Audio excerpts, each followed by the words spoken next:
Canine magazine. He's got little, slightly big, 11 months old Rottweiler, Mia, with him this morning. And Mia has just hit her head on the table, and we're very sorry about that, my darling. It's an early start to the day. Tell me, Ryan, this incident, would you like to see a change in the law? Yeah, definitely. I think the Dangerous Dogs Act, which, I mean, after all, is quite an old piece of legislation, and it's perfectly fine. It's all right if owners understand it. It's no good having legislation for dogs because they can't read. So if owners don't know what's contained in the Dangerous Dogs Act, and I think you'll find if you were to ask 100 dog owners today, do you know what's actually in the Dangerous Dogs Act? Do you know who it applies to? You'll find very often that they'll say, well, actually no, because the Dangerous Dogs Act applies to every single dog of every type of breed. Okay. So the onus is on the dog owner, or whoever's in charge of the dog, to look after it in a responsible manner. Would licensing make a difference to that? Well, I think so. I think at the moment you've got ignorance is an excuse in many cases. That, well, it's being used as an excuse.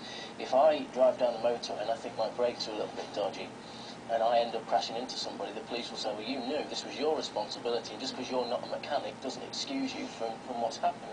If you own a dog above a certain weight or a certain size, it is capable, whether it's the nicest, most placid dog in the world, it's capable of inflicting serious, if not fatal injury. And let's be clear about this, we're not talking about this case in St Helens and other cases as well. There's been some terrible tragedies. I mean, it just beggars belief that people can have a dog sometimes in a situation where this sort of threat could be present. But that, that aside, these dogs are strong, they're powerful, they're intimidating, they instill fear in other people, and they are a badge of honour for some people at the moment, aren't they? This is part of the problem, in that some breeds have developed a reputation. This is a case in point.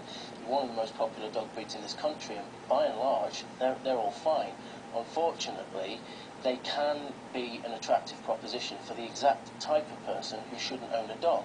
And therefore, if there was a dog ownership suitability test, hopefully we could wheedle out the sort of person who simply shouldn't own a dog. But who's going to enforce that? I mean, the police are busy, it's all about paperwork. Is this the job of the RSPCA, or who are already fully stretched? So we talk about legislation, but do you actually foresee a situation where we could actually implement it? Well, I do. I think if you drive it from the people who supply dogs, breeders and welfare centres who would willingly help, if you could screen out the sort of people who are not suitable to own a dog, if you could ensure that they only ever supply dogs to people who can say, look, I really know what I'm talking about, I've sat a test, I understand my responsibilities. If you can make sure that the only people supplying dogs are supplying to the right people, I think you can actually drive this from the dog industry itself. What a campaign that is, because it's all going to go underground, isn't it? The trouble is with licensing is this. Well, I think this case in St Helens is a good one in that the pit bull is banned. So in theory, it can't have happened. We don't know whether this is a pit bull or not. Pit bull type. Well, the pit bull type can be seized by the police. So this is where you've got a grey area. Expand the banning, because I mean, I'm sure you're a dog owner. Wouldn't you be prepared to give up owning your lovely dog if it meant that the other dogs weren't in this position? Honestly, if I thought banning breeds worked, I'd give you my dog now. If I thought it would prevent somebody being attacked. Unfortunately, it won't, in that once you've got a dog, I mean, the lady who had the face transplant last year, that was a Labrador. The cuddly... But there are more Labradors, aren't there? There are so many more Labradors than these other breeds. Well, absolutely. They are big family dogs, so the numbers are slightly skewed against it. Well, yeah, the Labrador's sort of got the reputation of friendliness and cuddliness, and yet because it is of a certain size, it can inflict really serious injuries. And I think that what we need to do is make sure that owners are absolutely held accountable. And educated in the first place. Yeah, of course. Okay.